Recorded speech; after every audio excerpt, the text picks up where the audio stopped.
Welcome to the Golf and Fitness Show, brought to you by PGA TOUR Active. I'm your host, Cory Gregory. On today's show, we have two of the sport's top practitioners when it comes to the combination of golf and fitness. I'm so excited to have a roundtable today with these elite professionals. I want to welcome to the show three-time PGA Tour winner and maybe the fittest player on tour, Scott Stallings, and PGA professional, owner of CrossFit Y04, and founder of the GolfWOD app, Michael Dennington. Welcome to the show, fellas. Thanks for having me.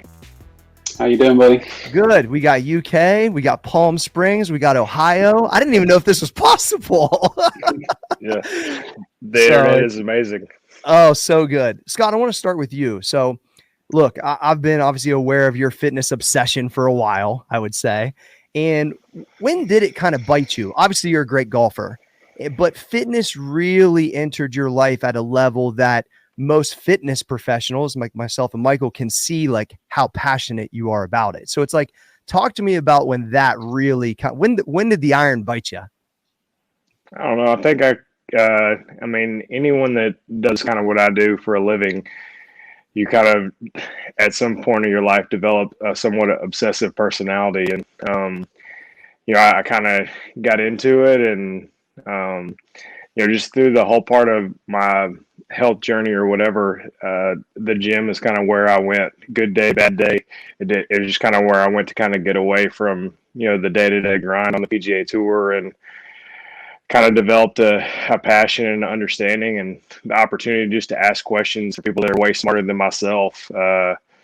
Cory, you and I have shared a lot of conversations about training and diet and different things, and just trying to reach out and learn from everyone, and kind of take little bits and pieces from people that I admire and follow, and kind of figure out how that's applicable to my life, and kind of way to transition and kind of be able to tell a story as far as, man, this is my path, and this is the kind of the way that I train and the way that I want to go about living my daily life to not only be the best golfer I can be, but the father and husband and the person that I should have been for a long time, when I neglected a lot of that for a bunch of years. Wow. Great answer, Scott. So from a time, I mean, that just encompassed everything. From a time frame standpoint, though, when did you say your health journey started? So is this like I was trying to look back on your Instagram to when Big Scott to Lean Scott. What is this, like 3 years, 5 years? Like, when did that kind of transition happen? I kind of put everything. I had a basically complete sinus reconstruction in 2015. Okay. And that was kind of like all right, we're about to figure this thing out. And I'd been training a little bit, and then all the pieces started falling together. Like, I had answers to the questions to, why I was not feeling great, and, why I would kind of have these huge peaks and valleys as far as just my day-to-day. And from then on, like, once I kind of had a baseline, and then everything kind of started transitioning off of that, my diet started falling in, my rest and recovery started falling in, and then slowly but surely, like, the training started falling in, and, then it just kind of took off from there. Love it. So, Mike, you're answering a huge need right now, meshing the two worlds together, obviously being a PGA teaching professional and then the founder of the GolfWOD app. So it's like, what has been like a main separator for you as a practitioner currently? I think it's more or less what you're saying there is, I think there's quite a lot of people in the fitness arena who have some level of understanding of golf, and then vice versa. There's a lot of golfers who have a decent level of understanding of fitness, but then having a little bit more of an in-depth look at both, and really kind of spending a lot of time exposure with various populations on both sides, being able to see how people adapt to different stimulus, different challenges, how much of an effect it can have on both sides, like Scott said, in terms of lifestyle, but then also improving your game, improving your body so that you can enjoy the game more. And then kind of using it as a motivating factor as well. Obviously, there'll be a lot of people who want to improve the body so they can improve their golf, but then also I've always felt that you can kind of use golf to want as a good element in wanting to improve your health, and kind of bouncing back between the two can really help people stick it out a little bit longer and see the progress that you'd like them to see. Yeah, for sure. And the fact right now that, we're in all these different places. Scott's obviously traveling for work. He's getting ready to play a tournament in Palm Springs. What about on the road nutrition, Scott? Like, how serious are you? Are you taking food with you? Are you having stuff prepped when you get there? Kind of what's your approach? Because obviously this is like your life. This is how it works. But I think, so I'd like to hear your approach, and then also what your advice would be to just the person that is just trying to improve their health incrementally that you've seen that you put in day-to-day stuff. Yeah, I mean, Trifecta is a partner of the tour. They've been a partner of mine before that. Kind of all came together, and to be honest, they were the person or their organization that kind of taught me, like, I use Renaissance periodization, RP strength, to kind of on the diet side to kind of learn and the ebbs and flows as far as daily and weekly. Just not every day that we have on tour is the same. I don't think I have a single day in a week that's the same.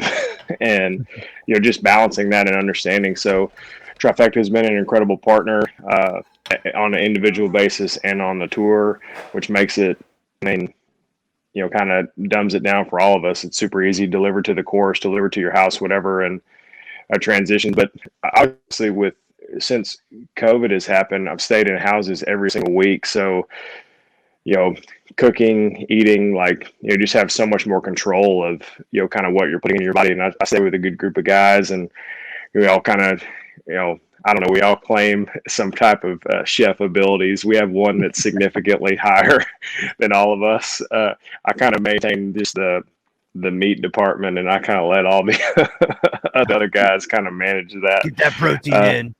Yeah. So like steak and chicken and things like that, I do pretty good. All the other stuff, I kind of delegate or let the pros handle it. But it's definitely a challenge understanding like how to, add like good habits into, when you're on the road. I spend more time on the road than I do at home, and, trying to understand like what the best version that looks like. And, from a fasting standpoint to understanding hydration and rest and recovery and kind of how that all balances together. And, I didn't figure this out on my own. A little bit of it was some trial and error. A lot of errors at first, and figuring out, man, I did that and I felt horrible, or I did this and I felt great, and trying to balance kind of what that looks like, and a little bit of discipline goes a long way. And you kind of know this is the situation I'm gonna put myself in, and I'm gonna hold myself to that, and kind of build a little bit of guardrail as far as to help with some accountability. And next thing you got a pretty good system in place to kind of balance the challenges between at home and on the road. What I hear is prep and accountability. And honestly, with every successful kind of system, if what's, when you leave, I always say this, when you leave the house, especially if you're gone for a while and you have no clue what you're putting in your body, you're setting yourself up to fail. Like I remember, coaching people, general population, and they're like, I left my house to go to work at 8 and I have no clue what I'm eating for lunch, and I have no clue what I'm eating for snack or dinner. And I'm like, the vending machine's going to be hot. Like, there's no way you're going to be. So, yeah, Michael, is that kind of your same approach too? Yeah, for sure. I mean, the travel side hasn't been too much for me over the last year. Obviously, we are pretty much locked down for the most part. But in terms of day to day, with nutrition, I've very much been the same thing. It's not always what people want to hear, but it's taking the time to understand what works for you, and being mindful of how you do feel, obviously body composition, all that type of thing, and then just taking into account all factors, because I've had a lot of different times in terms of body weight and different kind of digestive issues, all those types of things, and you just gotta stay on it. It's pretty easy to kind of go towards the things that you shouldn't be eating. I think that's obviously what we're saying here, is that it's very easy to get away from good habits. So yeah, preparation is huge. I want to key on something you said, that I think a lot of people aren't in tune enough to know what they should or shouldn't be eating, like compared to like what they might be slightly allergic to, what their body digests well. And I've always talked about people doing things in 3-day clips at a time. So if it's chicken, in this vegetable and that. Try it for 2-3 days, see how you feel. Then try beef in this vegetable for asparagus. Like, try a few things and you can just see how's your energy, how's your sleep, and like the trial and error. Like Scott said, you're going to make a ton of errors, but when you uncover that proper, like dead on like format, you're going to be like, there it is. And I think people need to take their time to evaluate that. And a lot of people don't do that. But as professionals, we've all had to do that and are continuing to do that. I mean, Trifecta is amazing too. And that's easy to plug them because I'm sure they're so beneficial to your life, Scott, because of the travel.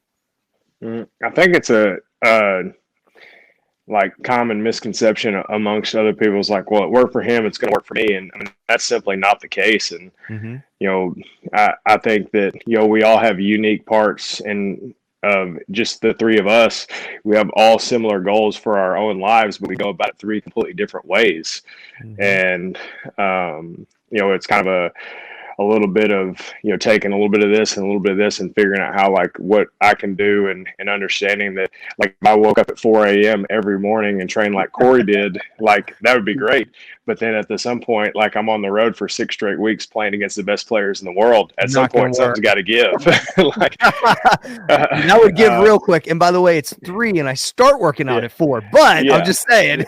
But I understand that, you know, that there's a mental component of mine. I'm like, yes, I love that. But also, like,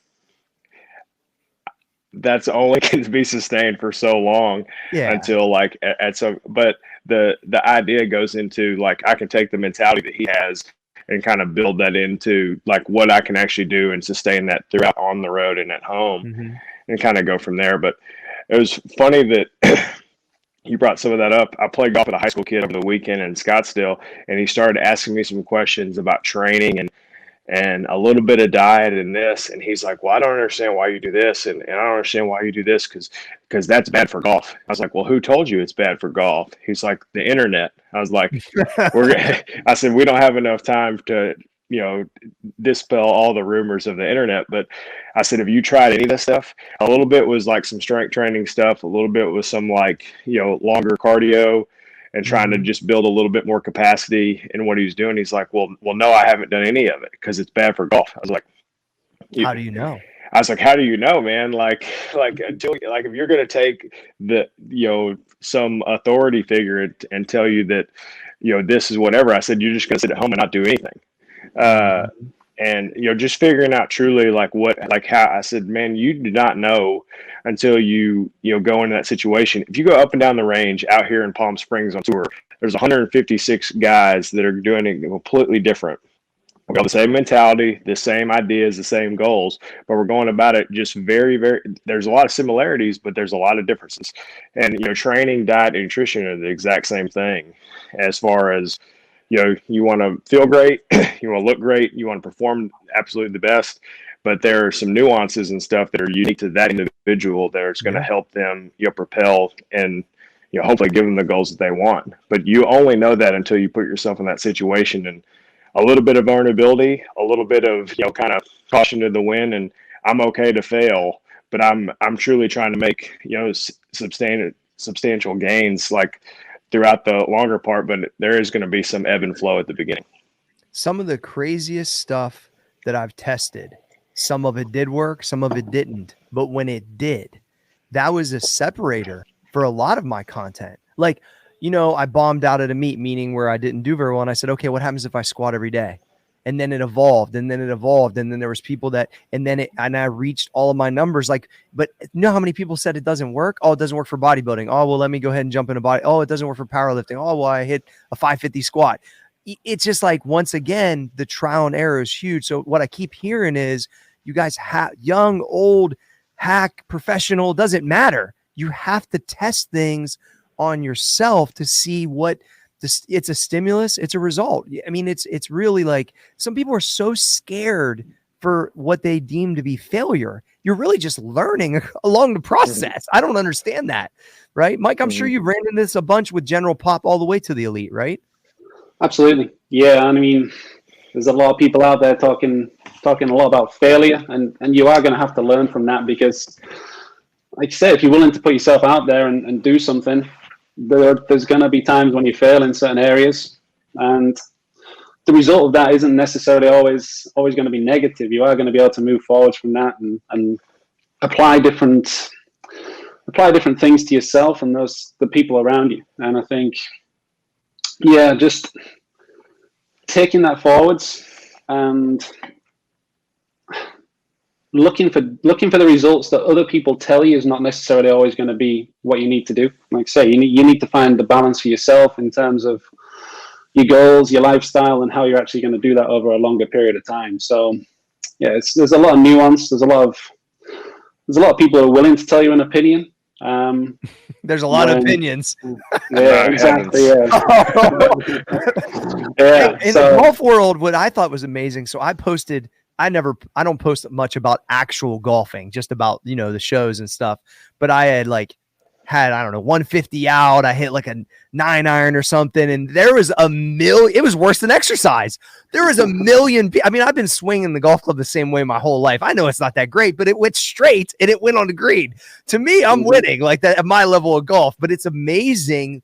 Like, look, Jim Furyk, how many times do you think somebody came in his swing plane? But it's just one of those things where you have to, once again, do what works for you and over time evaluate it. And so I think it's a great lesson. I want to move to this. What do you guys think? There's a lot of, weekend warriors that watch this show, that listen to it.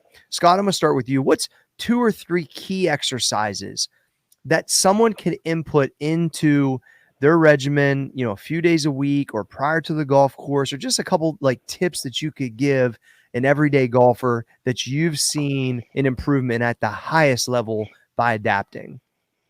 I think you need overall base hinge movement. You need an explosive movement, and you need a stability movement. I mean, that is the perfect, basically what happens in the golf swing, throughout the whole thing, and kind of compartmentalize that into, segmented parts of the swing, and then kind of put them all together, because essentially that's what the golf swing is. There's a hinge, there's a rotational explosive commitment, and there's a stability movement through the hit, and kind of the ability to be able to manage all those things. And I think it's up to that individual as far as what they do. Like, all right, we're going to deadlift, we're going to kettlebell swing, we're going to plank hold, and then we're going to do explosive rotational box jumps. Just some, and obviously that's varied ability, but the same thing. If a 20 handicapper comes to me, it's like, this is what I want to do. Like, man, we're probably not going to put you on the same practice regimen as like a scratch golfer. You're like, all right, let's hit the center of the club face every time. Let's get the ball in the air. And just kind of the same idea applies to fitness as well. Let's find some base movements. I'm not going to tell that 70-year-old guy that's just trying to go out there and be able to play golf every day. It's like, all right, we're going to deadlift before we go play. No, let's do some squats. Let's move around a little bit. Let's activate the core, the obliques, and then go out there and enjoy the fact that you're still playing golf at 70 years old. Every country club dude's gonna be doing box jumps on his in his locker room on his the thing he sits to put his on his stool that he's putting his shoes on. He's gonna be doing box jumps because I saw this guy. He told me this is what I need to do before I go play. Now I broke my shin. I broke a hip. Amazing. So, Mike, you want to elaborate on that?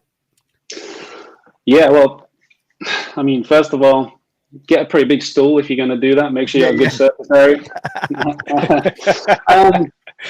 But yeah, I think, like I said, it's got to be individual. Same with the nutrition stuff. I mean, you got to understand how your week looks, especially if you are just going to go play on the weekend. You kind of got to take into account everything that leads up to that. So, like I say, if you do nothing all week and then you do some kind of crazy workout on Friday night and go play on a Saturday morning, it's probably going to be pretty rough. Yeah, but at the same time, if you do nothing all week, and this is probably the most common, if you do nothing all week and then go tee up a driver on the first hole 5 minutes after getting out of your car, it's probably not going to feel too good either. So, I mean, it's crack a beer, tee it up. Yeah. And it depends what time it is, but I guess so. There's definitely guys who are doing that, but yeah, I mean, fundamentals. You need you need to be able to move your body, and that comes down to obviously saying age, experience, all the things that you've done up until the point of where you are right now, and then just being willing to make a fair assessment of where you are. Like say, if you're already training, you can look at something like say very much more focused in terms of what Scott just said there. Break down the swing, look at the kind of the sequences of motion, like the slightly more focused approach. But if you've not been doing anything and you're letting your body just get to a state where it's probably headed in the wrong direction, you don't have to do anything crazy. You just need to start right there and then build it up over time. I think the hip hinge that you said, Scott, I would say that's the hardest thing to teach new lifters or people that sit all week, super tight. Like it's almost like their hammies are so tight, they can't even hip hinge properly. So it'd be good for you, Michael, maybe to do some content based on a hip hinge for an average golfer, because I think a few exercises based around that would be highly beneficial, because when you can't hinge, man, your power seems to leave, right? It's over. I mean, yeah, right. That and then when I've had injuries in my lower back from heavy powerlifting and things of that nature, that's the first thing it jacks up is my hinge. And then I can't sumo deadlift properly. I can't stiff leg, and that right there takes a lot of my explosive power away. Mm-hmm. Yeah, like you put like a heavy band around like someone's back, and then do like a bunch of like heavy banded good mornings, and just watch someone just crumble. Oh, Like, man, this is like a warm up, and they're just like, no, this is the hardest thing I've ever done. Like, all right, we know what we need to do. We need to develop the kind of the posterior and kind of get them on a little bit of a spot of where. I mean, that's why a lot of guys predominantly, and kind of what Michael was saying, that traditional like 9-to-5er weekend warrior golfer sitting at a desk or in somewhat of a just not very active lifestyle throughout the week, and it's like, all right, 36 a day, Saturday, Sundays, like sun up to sundown, and then they wake up Monday and be like, what happened? Like, there's no activation. I know the glute activation has already been overdone in the world of golf, but I mean, there's a lot of truth to that. And you see someone that's in kind of a bent over position, and then all of a sudden they're going to get in that and then have to explode through the hit and kind of, manage that over the course of a lot of repetitions and a lot of swings. I mean, at some point, if you haven't done anything to kind of nurture and, give you a baseline of movement, like, you're really going to struggle. Yeah. Well, and obviously that's what you're doing with your business, right, Michael? And that I know Scott's now involved in. So talk about the app real quick. Give us some background on, how that's going, when you launched, and now the new partnership with Scott too. Yes, it's been a cool journey in itself. I mean, the GolfWOD principle has been around for it's about 3 years now. I think we've been kind of putting out the content and starting out in a small way and then building up to where we are now. So obviously Scott got in touch was about a couple of years ago now, just kind of reached out, and similar philosophies as we're kind of talking about here. And although at the top end slightly different, but the overall journey was kind of the same, seeing the benefit of health and fitness in golf and just in life in general. So fast forward to this point, we keep on working on it. The app now is just delivering all different types of workout for golfers anywhere. And obviously to have Scott involved in that is going to be incredible moving forwards. And the view has always been to, like I said, there's a lot of trial and error. And Scott's worked with some of the best people out there in lots of different ways. Obviously, I've had a lot of time in terms of coaching golf and then coaching fitness as well. So combining all of that experience and that exposure to, like I said, the positives, the negatives, what works, what doesn't work, and understanding all the nuance between different people. We're just aiming to bring like exactly what we just talked about. Whatever level you're at right now, if you want to improve your golf and your lifestyle, your fitness, have a good workout at the same time, that's exactly what we're trying to do. So it's blending in all those different aspects, whether it's a lot of body weight workouts, obviously over the last 12 months, whatever it is, trying to figure out how to make those as effective as possible, all the way through to your full lifting programs. And yeah, within that, there's been quite a lot of obviously breaking through certain barriers, I guess. Like I say, the golf world, there's a lot of opinions about what you should do, what you shouldn't do, and it's clearly changing, and that's pretty exciting to see. So yeah, we're looking forward to see where we can take it in the next few months. Yeah, Scott, you excited about your involvement? Yeah, I think it's something I'm passionate about. Obviously, something I deal with every single day, and the stigma behind it. And I just think that to bring a little bit of enlightenment to the whole process, as far as like, man, I didn't just show up one day. I'm like, this is what I'm going to do. Like, I did a lot, just like we said at the beginning, and there's a lot of trial and error to figure out what I was going to do, what I wasn't going to do, and kind of figure out what made me feel good and made me feel like where I could get the best out of my game as far as my body and everything, and kind of go in with it and be able to tell the story a little bit is there actually is thought that goes into all of this. It's not just the traditional like CrossFit mentality and kind of that like high level like functional fitness. Yeah. It gets a super bad rap, and people just take it for what it is, and they just immediate judgment on everything. And you guys know way more about that than fitness shaming than I do. But I get a lot of questions about it. It's like, man, like just take a second and try to understand where I'm coming from. That like I'm not gonna bar snatch. I'm not gonna ring muscle up. I'm not gonna handstand push up. I'm not gonna handstand walk. Like there's all these things that you can take the mentality and kind of push the intensity a little bit, but still do it in a protective environment to where like I get a great workout, kind of a mental clarity, and then I feel great, and I have in a condensed short amount of time where I feel like, all right, I can go about throughout my day, and that part's over. And Michael's done a great job creating a platform to kind of bridge the gap between both some higher intensity stuff, which is kind of unique for the world of golf, but also show that kind of a different way to train and a different way to go about it to kind of blend the two worlds together. Well, and it's crazy is, my first guest on the show is Gary Player.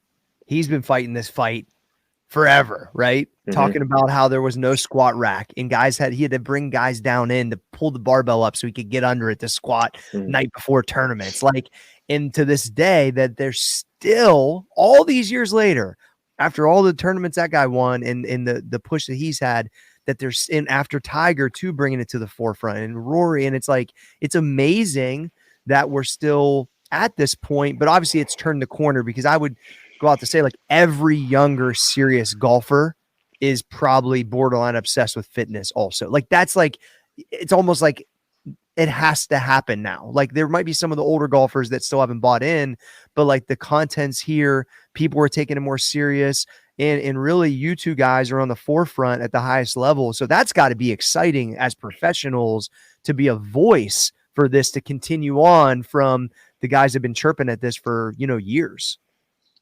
Yeah, the chirp is real. That's a fact, Scott. Yeah, like the amount of questions that I get like at a daily basis, as far as like, I mean, honestly, real. I love it.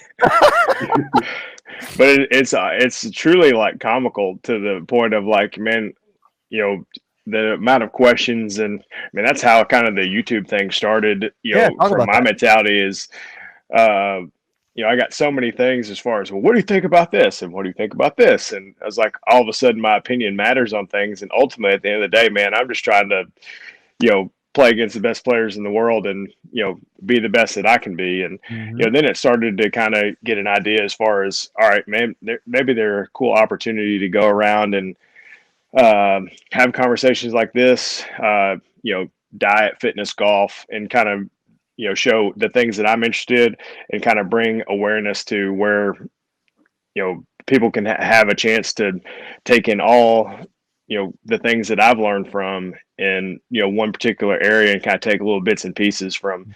I've said it from the very beginning, like I didn't figure this out. I had a bunch of great people come around me, point me in the right direction, and kind of be able to shine a light as far as these are the people that helped me do that.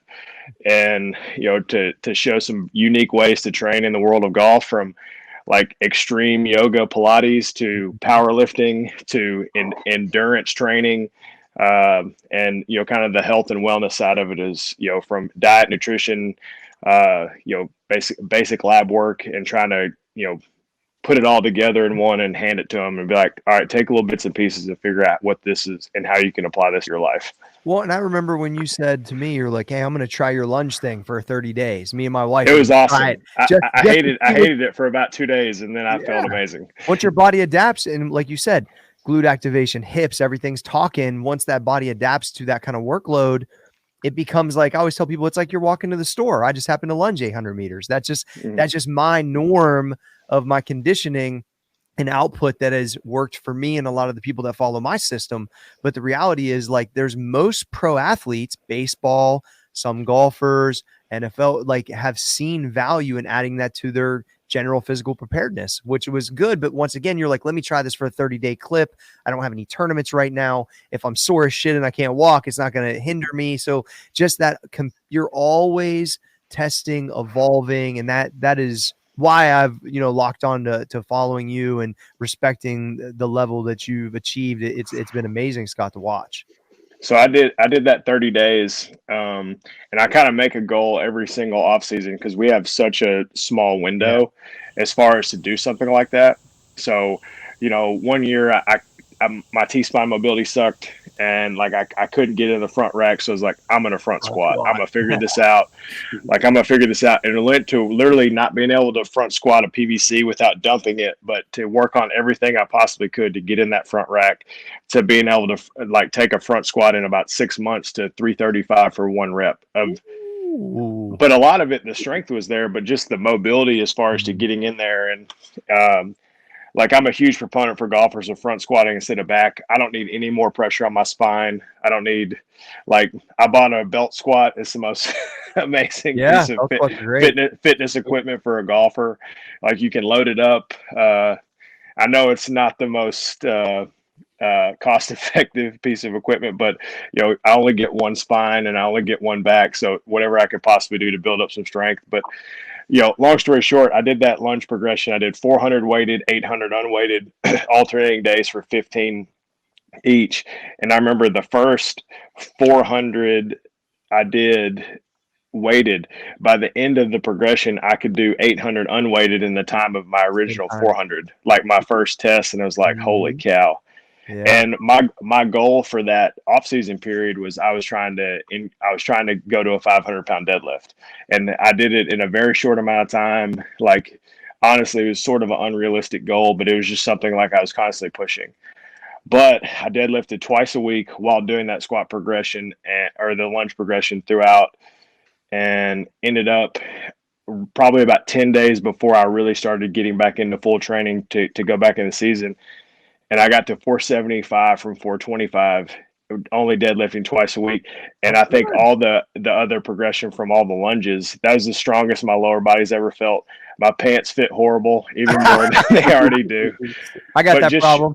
but just showing like something that was unique and a little bit of a mental challenge at first. For sure. And kind of just showing how you can build a routine and start to see, is that actionable every day on tour? Probably not. But just showing how, like, little bits and pieces, as far as, I mean, I'll hit 400 meter, 800 meter lunges, quite often if I got a few days or a week here and there to put it in there, just because I like how my hips and my low back feel. There's no way I would have known that until I tried it. Yeah. So appreciate you throwing that out there for me. Of course. And we had, I have some friends that trained DeAndre Hopkins. They had him doing it in this off season, 400 a couple of days a week. Like, there's some top pros that have seen a lot of value in that. So that I appreciate that, Scott. Mike, let's talk about general, just like people on the app that are coming to you that are, let's say, very beginner. So do you have programs that's literally, basic stuff to get them going 3-4 days a week? They play twice a week. Like, what's kind of your recommendation if somebody's watching this right now and they're like, look, I haven't worked out in years. I got my grandma's 4-pound dumbbell sitting here. Like, what, you know what I'm saying? Like, talk about kind of guy right now. Yeah. So go ahead. Start somewhere. Like, that's the thing. Like, with all the things going on right now, we've got different types of programs, trying to put a bunch of different ones together. Obviously getting the app up and running, that brings its own kind of challenges as well, working with that type of thing. But yeah, I mean, 3 days a week is going to get you somewhere. I think that's probably the starter way. I've seen that within my own gym community as well. 3 days a week, you can go through a good number of ranges of motion. You can challenge the body in a good way, good number of ways as well. And then you start to see the adaptation. And I think again, one of the biggest things I've always seen over time is it's not necessarily the physical side, it is the mental side of maintaining motivation, seeing what just that bit of discipline can do for you and where that can lead. So yeah, I've always try and make the programs challenging, engaging as well. So people they're in it. If you're going to start something, like let's go, let's get a mindset in there. You want to make that change. We want to help you through. So yeah, start out with those dumbbells, start out with a body weight program, try and add in some mobility. Like obviously it's a balance between everything. That lifestyle side is definitely in there as well, because the amount of time people are willing to make to put into fitness, like I say, it's not how much time you think you have, it's how much time you're willing to make. I think that's a big part of it. So yeah, different time frames, hitting that 40 minutes 3 times a week, that's a great place to start. We've just done some January challenges that pretty much are exactly in that bracket right there. Perfect. Complete that, kind of build yourself up, and then look at how you can really take it forwards. And the more time you're willing to put in, the more you're willing to develop yourself, then you can really start to pick and choose your equipment, your goals, and how you want that to affect your lifestyle and your game as well. When I hear consistency, I hear development. Scott, talk about the confidence that comes with the consistency, the development, the range time, the gym time. Because at the end of the day, obviously golf's reactionary, but there's a lot of stuff going on. Like you've practiced these so much time, your body kind of is on autopilot at times, but just like a good pitcher, there's a confidence when you step up to the tee. I've done laid out, been consistent, been this, I'm meant for this moment. Talk about like that level of like what people don't realize, those things come with all of this stuff. They might not be signing up for that when they go to the GolfWOD app, but those things start to trickle over because of just the consistency brings a natural confidence. So did you see that a lot as you transformed your body over that last 5 years? Yeah. And I mean, I never really set out to like be the fitness person. I truly, that was never a goal. Like I just kind of, it just sort of happened. And, people started hearing kind of the story and, kind of telling that, and everyone's like, well, you must have had this and you must have had this. Like, no, man, I just started asking a bunch of people that were way smarter than me and started just figuring it out and figuring out a way to get after it and kind of go from there. But there definitely was a lot of mental hurdles to go through at the beginning because, it was, just getting to the gym and making time and kind of figuring out how a part of it was my day. And then next thing you know, it's like, oh, this is not convenient. Well, at the end of the day, anything worth having, I mean, there is some sacrifice that goes into being, and, whether it's waking up earlier, staying up later, and just trying to be a little bit more disciplined as far as your time management and, kind of how you go. Cause, I think at the end of the day, it's ultimately just excuses and, people are just not willing to, there's a lot of things about fitness and health that are very inconvenient. But you only get one life, you only get one body, and it's truly the better you take care of it, and the more you kind of are a good steward of that. Like, it's amazing to see what this is capable of if you take care of it, and the confidence that comes with that. I mean, it transcends kind of all life. I mean, it's great for golf. It's great for your general well-being, but I think just the way, especially what I've seen it is the impact that I've had on like my local community, like my friends and the different things, whether they play golf or not, just the overall group that we have that has just put in at times like, man, I'm going to make a commitment to this. Like, this is what I'm going to do. Like, I've got a group of guys that train at my house. I mean, they're in like Cory's apartment. They're like 5 a.m. Like, I've got an alarm that goes up my driveway, and every morning I hear it, it's like, oh my gosh. But, just, not athletes, recreational golfers, but just like, hey, we've seen some of the changes that you've made in the discipline that you put in, and this is when we can do it. So I was like, hey man, gym's open. Don't wake up my kids. My wife will kill you. But like go in there, get after it, and go about your day. And so and to see the impact of that, and makes it all worth it. And I was joking about the chirping, and I know that kind of comes with the territory, but to hear some of the stories as far as different things. I'd have got the players this year that was our starter on number one. He had sent me a message on Instagram, and honestly, I read it and kind of just, I knew he was going to be there. And he came to the first tee, and he had a picture. He's like, I want to show you this. And because he announced me the year before, and that was kind of when the big, weight change had made it, was very noticeable. Mm-hmm. And he said, you had told me that, and this is him speaking to me, he'd asked what I'd done. I said, man, I made one better decision, and I built off of that, and I made it a habit. And he said, I have this picture and that in my mind. And in a year, he had lost 50 pounds. And that was the same kind of idea as far as what he had. And he showed me, and honestly, it was shocking to see like how big of a difference in what he did. So like that kind of stuff is what it makes it all worth it, and see the confidence from the different things like that. And there's a time and a place where I look back and it's like, man, like how in the world did I get here? But then you hear stories like that, or you have a friend of mine. It's like, hey man, I'm 30 pounds down. This is how I'm training. This is how I'm doing, and just keep putting out the good word, and be an advocate for health at any possible way you can be, and go from there. But little stories like that are kind of keep you going. Michael, that's the oxygen as a trainer, isn't it? You hear that, you see that. I'm sure in the gym you've seen a ton of that.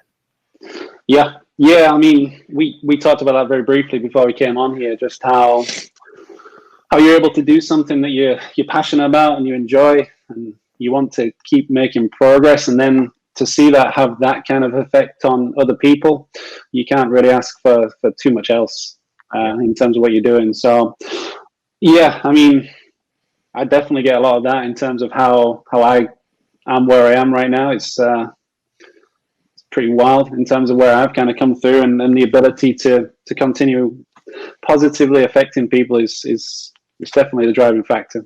Let's talk about that real quick. The gratitude for the position. Scott, I know you get up every day. I mean, you're a pro golfer for your job. That has to be like, I know probably sometimes it feels normal, but there still has to be like, oh shit, this is really what I get to do, with obviously a ton of work, a ton of sacrifice, but hey, and then you're obviously on the front side of being, I think, one of the main fitness people that the tour pushes. Like, talk about that gratitude and just excitement for the position and all the hard work you put in. Yeah, I think a lot of it, and my caddy would be the first person to tell you that, like, if I start hearing a lot of complaining, like, honestly, at the end of the day, like, I'm focused on what I need to do when I'm out there on the grass, and ultimately, that's truly what I'm focused on. But I start hearing some, just, I guess, unappreciation for the opportunity that we have on tour, and I cannot handle it. I'm sure. Just with everything that I dealt with, and kind of feel like I got a second chance, and understanding that, man, like, there's a lot of things that we deal with day in, day out, but at the end of the day, like, no one went and got me out of bed. It's like, hey man, you have to be a tour player. Like, this is a choice. This is an opportunity that we have, and truly to make the most of it on the course and off the golf course. And, ultimately you're on a knife's edge. Your margin of error is super thin. You're playing against the best players in the world every single week, and kind of understanding, not that is like a challenge, but it's a little bit of a motivator too. Like, I go out there and do the things I need to do. Like, I can play and compete with the guys that are out here. And it is unique. I have a almost 8-year-old son, and him trying to understand what I do. I mean, he knows that I play on tour and different things, but just him, like, all right, how do you work? Like, like, I've had a lot of those conversations over the years too. Well, I practice and then I play, and he's like, but this guy, which is a friend of ours, he plays golf too, but he has a job. And I was like, well, Dad's job is to play golf. Mm-hmm. He's like, I don't understand. Like, I'm trying to understand. But I mean, there is a attitude of gratefulness and opportunity every single day. And to not only impact, the community that I'm in every single day, but the tour does a great job as far as to make every place we play better than when we left it. And, I'm trying to take that mentality into, kind of what I do, on and off the golf course and in my local community there in Knoxville. Just opportunities on the golf course and in health and fitness the same way we do when we're out on tour. Yeah, I've had a lot of those conversations where like, well, yeah, so-and-so's, he goes to the gym too, but Dad, look, what do you go to the gym? I'm like, yeah. So, but same type of thing. Like I get paid to work out, or content and paid to work out. Same type of thing, which is funny conversations. Mike, we talked about it before Scott got on, just like, hey, how exciting it is to be, a voice with golf and fitness, having a PGA Tour professional that's here with us. Like, talk about, as you're getting on this podcast today, I know you had some gratitude. I could hear it on you. Yeah, 100%. I mean, my journey's obviously been somewhat different, but just doing the things that I've done, this is not somewhere that I ever envisaged being either. Even on the content side, I mean, you're in front of a camera all day, but I'm a pretty shy guy generally. But once you're kind of in that environment, I'm very grateful to impact people. I mean, that started within my coaching side, just one-to-one, or obviously with the CrossFit side as well. And then just to take that out and do it on a wider scale is, it's pretty wild. And I guess just taking it back a little bit, that for whatever reason, that stigma in golf, it allowed me to, I don't know, it allowed, because I mean, I think I've taken it to a certain extent at this point. But it's created opportunity, and really it's just, I just haven't stopped. I think that's kind of where I take it. There's no real there's nothing else to it. I've just kept on working hard and sticking it out. And one thing that I do look back on is when Scott reached out, because I mean, the online content game is something in itself. I mean, social media and just being in it all day long is challenging. So yeah, I mean, that made a big difference. Not just obviously when we started out, but over the last couple of years to have Scott, to have someone in that position, like give you that boost of confidence and say like, this is a good thing, that helped me stay on it and not give up basically. So I appreciate that as well. That's great. Scott, let's talk tournament golf for a sec. So 2014, you win the Farmers Open. It's at Torrey Pines. It's coming back there again next week. Talk about excitement for, returning back to a spot where you won. Prep for, I know you're prepping for a tournament obviously right now, but looking forward to the next week. Like what's it look like different in your mind from back in 14 to now, since this Scott has evolved? It's obviously wildly different, I'm sure. And maybe just give us some background on the 14 win. And it was that was kind of in the midst of the transition. That was when the journey started to kind of figure it out. And we actually have seen some like older pictures, and my son was, he was, 10 months old at the time. He just started walking around. That was a bunch of that was the one time that a bunch of family of ours on the East Coast had ever seen him walk. So it was a really cool opportunity. He says he remembers it. There's no chance he remembers it. Yeah. But, a course that I had not had a ton of success on, and, went out there and kind of put my head down and just kind of dealt with it and kind of managed the stress of Sunday and a really difficult golf course, and was able to hit a great shot at opportune time there on 18 and able to two-putt and win on a great course and one of the best fields in golf. And it's always nice to step on the first tee there, as a past champion, and with the U.S. Open coming there this year, when I was playing there next week, excited to go see just the opportunity that we're going to have to. We don't really get a chance to.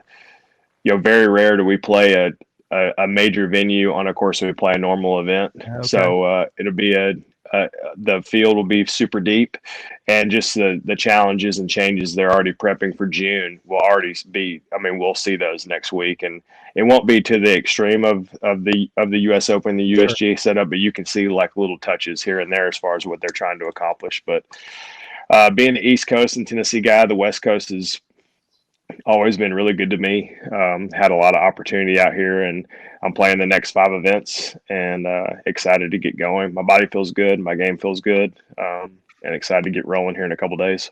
Talk about tournament week, how you back off from workouts, time on the range, whatever. Do you have like us lifters, we always have like a taper.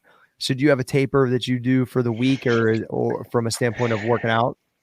All right, so we're going to get real math. So imagine Please, so here's our graph. Here's our graph. Like, okay. we have volume and length and this and that. So, we don't have a traditional time of a periodization like strength and recovery and what you call a taper as far as when you want to come down, just because the length of our season and the weeks and kind of everything go in. So just imagine like this is Monday and this is Sunday. And I know my screen's a little bit off, but bear with me. I got you. You know what I'm talking about. Yeah. So Monday, predominantly lower body bias, more power. So imagine like the sliding scale as the week progresses, as heavier, longer, slower, and as the week progresses closer and closer to Sunday, is shorter, faster, lighter. So the workout gets shorter, the workout is faster, way more rotational biased, but we do try to get 2 full strength days back to back.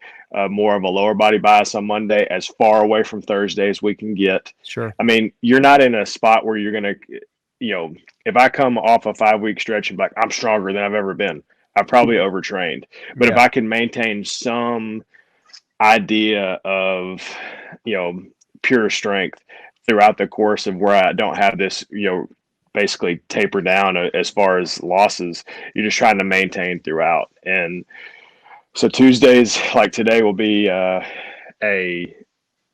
sort of a upper body bias, and then Wednesdays a traditional like a fasted cardio kind of a metabolic reset. And then Thursday through Sunday is all based off of tee times, rotational component, landmine, kettlebell, with some type of cardio component, kind of traditional metcon, and then kind of get in and get out, and all with respect to when I'm playing, when I'm practicing, and the things that I'm doing from there. It's great. I mean, I think does that make sense? Yeah, no. The sliding scale. It makes a ton of sense, and that was one of the things when I've interviewed other tour professionals. They've explained to me like, all right, people look at us, but they don't realize we're walking 18 plus practicing this many hours plus it's like the workload on a tournament week is so crazy that you just think as a hack golfer, let me hit the ball, jump in my cart, drive down there, chase my. It's like an entire, just like anything else that's professional level. It's an entirely different scale of of output, and so understanding that, and it's the same way we do in lifting. We taper back just in a similar type of thing. It's in and out. The percentages go down, so that all makes sense. Do you feel like by Thursday, Scott? The Russians had this super compensation that they always did with lifting, where as they backed off, the fresh and the power by the first day of competition felt the best. Do you feel that way going into Thursday, or is that more like Friday, Saturday? Like, how does your body feel, or do you have it like wound that tight at this point, I'm guessing? No, it's pretty wound. I have a great PT and Adam Curley, and the guy that I work with on the course and off the course as far as training and recovery. So like as soon as I'm done with this, I'll see him. We'll do some body work, go play and practice, and then train this afternoon. So there is kind of a balance between both, and some different things, but definitely I want to feel absolute as best I possibly can. Teeing it up on Thursday, ready to roll, and that's again, trial and error and kind of figuring it out, and kind of going from there. Honestly, when I won at Torrey, we trained pretty hard Saturday night. I knew I wasn't going to play till later on Sunday. It was the first time kind of being around the lead in a while, and I kind of had some anxiousness. I was like, man, I need to go. Like I need to kind of get it out, and I felt great. But you can only, do that if you've kind of built that into. It's not like, oh, I'm nervous, I'm going to go, do some crazy workout, then wake up and like, why can't I move my arms? So, but definitely, learn through the whole process and kind of fill it out. But any kind of trainer understand like a periodization schedule and trying to manage like our golf schedule, it's funny for them to see. It's like, you can't do this. Yeah. You have no downtime, really. Yeah. Like, all right, we're going to do a 6 week, or we're going to do an 8 week, and then we're going to do 12 weeks. Like, no, man, like we don't have any of that. All weeks, all included. That's just the way. So basically, like, my whole week is a microcosm of how he would do a traditional, like, I guess, strength cycle, and, try to how you kind of balance it all out. But Wednesday's kind of a flush day. You try to, body weight, cardio, and try to maximize like some higher intensity intervals with some longer kind of slow, steady, and then kind of spike it up and flush it out and get out of there. Excellent. Well, I think we're going to wrap it up, fellas. I want to be respectful of the time. Michael, where can everyone find you? And obviously you got some great videos here on the PGA YouTube too, breaking down a lot of stuff, which has done very well so far. So congrats to that, but please let everybody know where they can find you. Yeah, so obviously the app, you can get it Apple and Android. So just the GolfWOD app, that's obviously what we're focusing on right now. And then website, golf-wod.com. And then outside of that, it's mostly Instagram and YouTube. So golf.wod on Instagram, that's where a lot of the content goes to. And yeah, just working on it all. Yeah, appreciate it. Scott, where can they find you at, buddy? Yeah, I just started YouTube. It's called Pretty Good. And kind of a little backstory. When we were trying to figure out the name, Pretty Good, or it's called Pretty Good? Called Pretty Good. I love it. And we started figuring out the name as far as what we're going to do. And it's like, what's the biggest stigma that you get with all? It's like, man, everyone says like, you're in pretty good shape for a golfer. And I was like, I love it. Trying to be able to kind of tell the story. That's authentic, though. See, every time you go with authenticity, it works, bro. We both laughed when you said it. There's a narrative behind it. That's great, Scott. Yeah, and I train in a bunch of different. One of my best friends is a UFC fighter, and he took me out to their Apex out there in in Vegas, and I had this guy follow me around, and he was like, hell bent that I was not going to get hurt at their facility. And I was like, man, I have done a lot of these things. Like, and then that was kind of the same thing. It's like, man, you're in pretty good shape for a golfer. And so that's kind of went, but YouTube, Instagram, it's kind of where we're putting a bunch of our stuff out. And obviously the affiliation with Michael and PGA Tour Active, something we're super excited about, and continue to kind of get the word out and, let people know how they can get after it, be better on the course and in the gym. Well, I appreciate your guys' time today, fellas. This was a lot of fun. I'm sure there'll be more episodes. Hopefully when the world's a little bit more normal, we can do it in person, which would be amazing. And good luck coming up on the next couple tournaments, Scott. I'm excited to watch you. Michael, continue just crushing on the app. This is the Golf and Fitness Show, brought to you by PGA Tour Active. Please like, share, tell all your friends. I'm your host, Cory Gregory, and we are out.